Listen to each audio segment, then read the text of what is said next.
каждым годом количество желающих погрузиться в крещенские воды только растет. И, как отмечают священники, все больше становится тех, для кого это прежде всего акт православной веры, нежели экстрим. За купанием мирницы в святых крещенских водах наблюдала и наша съемочная группа. 20:30 в специальной палатке, установленной для проведения крещенских купаний, началась божественная литургия, посвященная празднику Богоявления или, как более привычно, крещению Господню. Народу так много, что лед рядом с купелью периодически похрустывает под нагрузкой.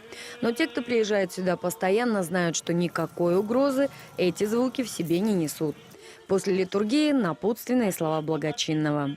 Всем вам я желаю, чтобы Господь своей божественной благодатью через эту освященную воду коснулся не только тел, но самое главное, коснулся наших душ, даровав частицу тех добродетелей, которые по-настоящему открывают перед каждым человеком врата Царствия Божия. Милость, вера, сострадание, надежда и любовь. Для нашего региона крещенские купания остаются все же экстремальным действом. Врачи не устают напоминать, что нужно адекватно оценивать свои физические возможности, а священники уточняют, что это благочестивая традиция, а не обязательство даже для верующих. Поэтому так удивительно, с каким спокойствием в ледяные воды погружаются ребятишки.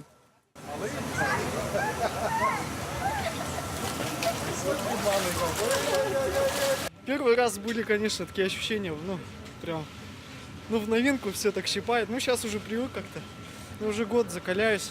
Года 4 уже занимаюсь, хожу. Ничего, нормально. Первый раз было страшно, а потом уже ничего.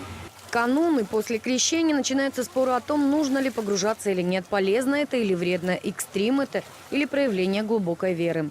Но пока кто-то рассуждает и думает, у крещенской купели не иссякает очередь, и почти каждый, кто заходит в прорубь, осеняет себя крестом.